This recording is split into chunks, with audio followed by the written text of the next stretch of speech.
as a parent. So I'm sure it has an effect on him. I'm very disappointed in you all, too. And you know I speak frankly. All right, but I have tremendously slowed down. I haven't had any heroin in 2 months. I had started back because I got depressed again.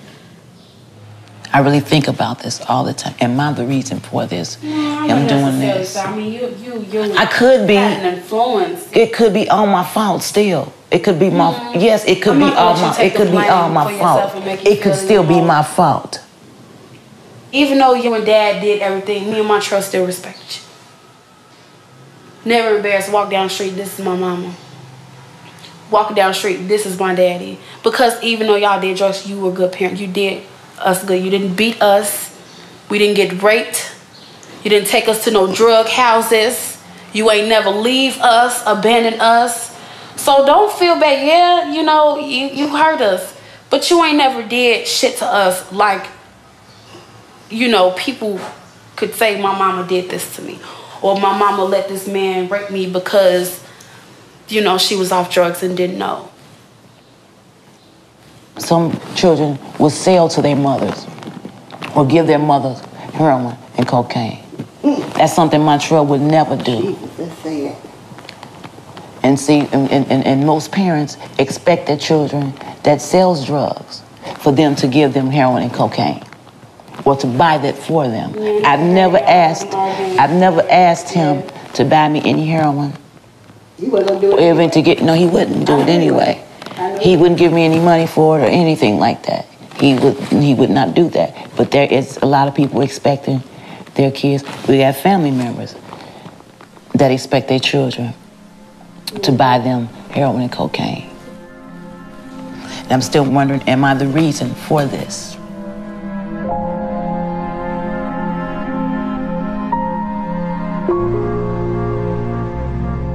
I used to be ashamed when my mother had to come up to the school to check up on me or come and get me because I was suspended for fighting or something.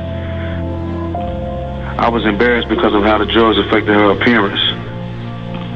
One thing I can say about my mother is she never stole from her family though. And she always bought me and my sister clothes and shoes and then got high with whatever money she had left. I never really once blamed them in my head because I was raised to be my own man. I made my own decisions. I still knew right from wrong. No one ever forced me to sell drugs, carry guns, use guns, fuck somebody up, rob somebody. Any criminal act I did on my own because that's what I wanted to do.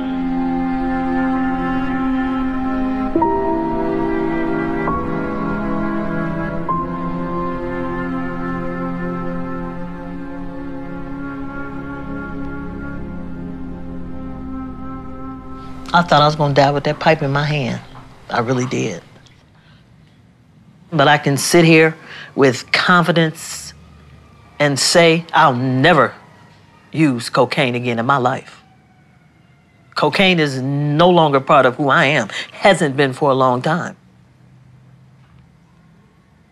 I botched up motherhood. I botched it. I did. Look where my son is.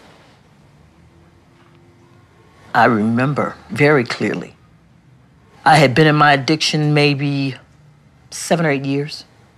And Daryl said to me, Ma, I know what you're doing. And if you go down, I'm gonna go crashing down with you. I didn't hear him. He was crying out to me then. I didn't hear him. I couldn't hear him because I was so deep in my addiction, I could not hear him. I wish I had heard him. I wish I had heard him.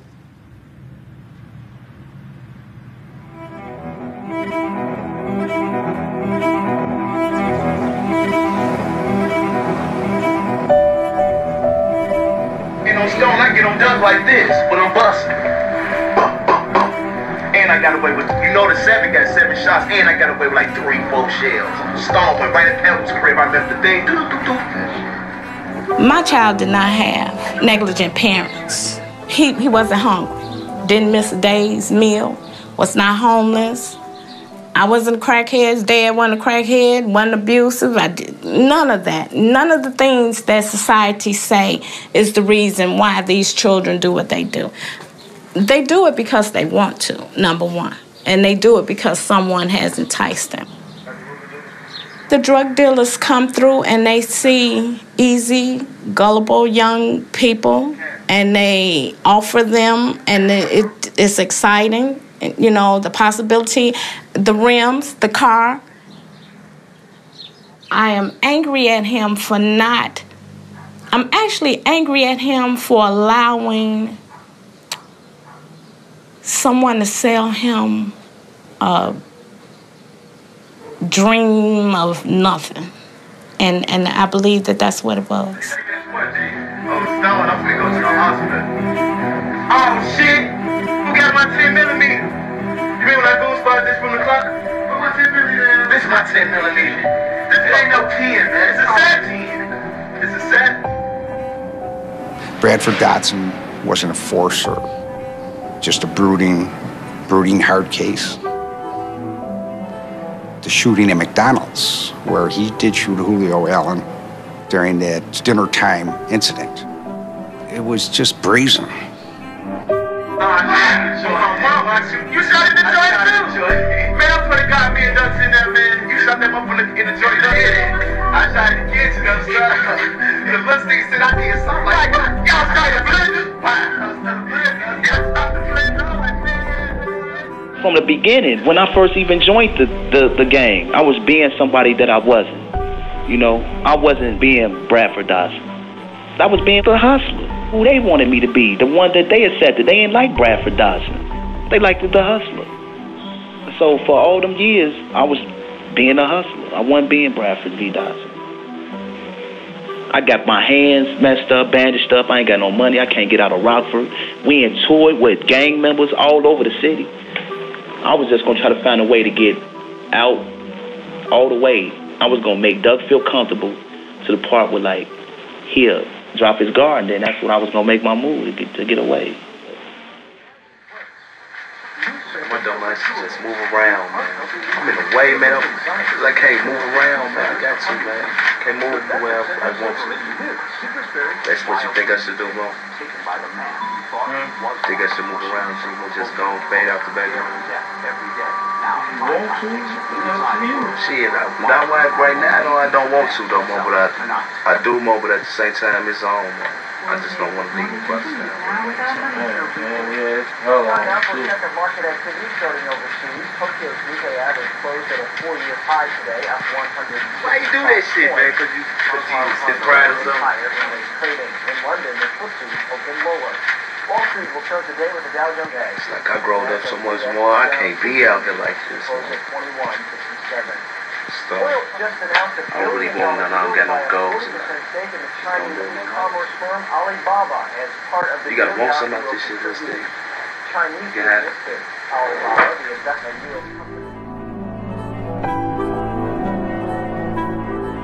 I boarded the Greyhound bus to Las Vegas. It was like 10:11 a.m. August the 20th. I was done. My hand was broke. I washed the blood off my hands. I had a new start. I was done. I was done.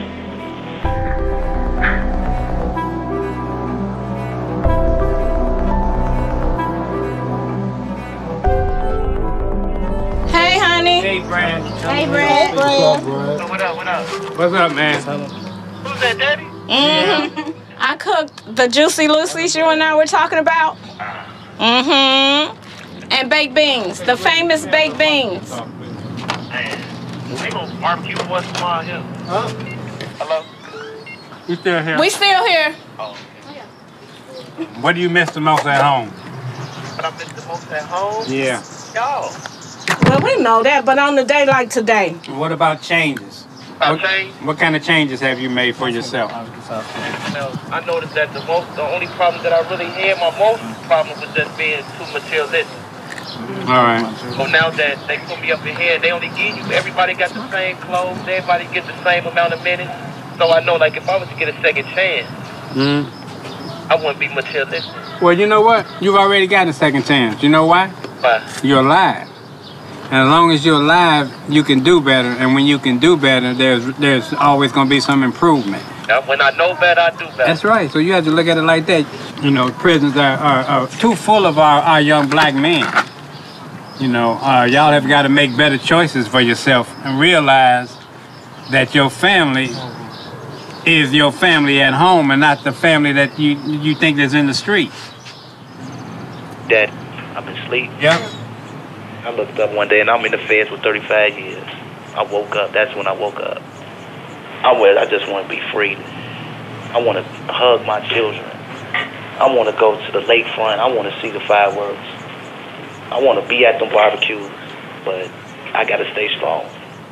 You're still blessed. You're still alive. You're above ground. A lot of people don't get that chance. You understand? Yeah. So now, I make it your mission to teach somebody else. Maybe you can help somebody else not make those same mistakes, because that's what it's really all about. Daddy. Huh? This phone's finna cut off. You see how it's beeping? Right. This phone's finna cut off in a couple minutes. I think it's like probably 30 seconds. Okay, well, you know we love you. Brad. Love you. Love you. Love all y'all. All right, keep your head up and I'll write. All right. All right, love you. Wrong. Yeah. I really hate the way those calls just end like that because you have things you want to say.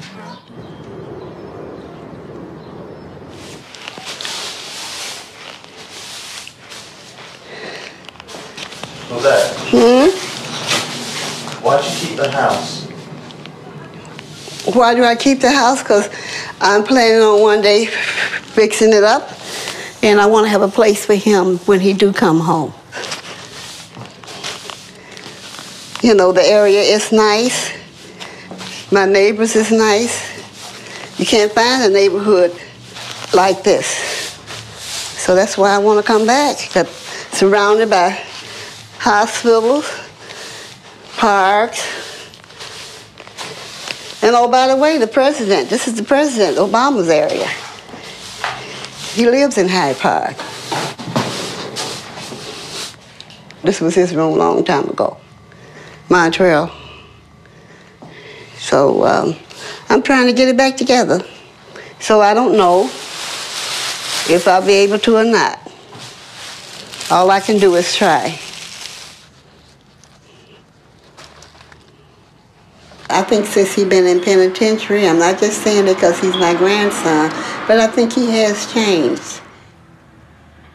You know, I've been a parent and a grandparent. Yeah, I feel frustrated and I feel mad a lot of time and I feel disgusted like any parent would be. You know, that's me. I really do.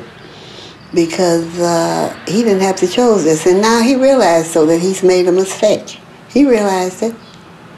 And like I told him, you ain't got no friends out here. I'm your friend. I always talking to my friend. You ain't got no friend. What you all doing out there is a money thing, not a friend thing. They don't mix. Then people ain't caring nothing about you. Them same people will kill you or have you killed. Because I know how people are. At least he didn't get on drugs, and I'm glad of that.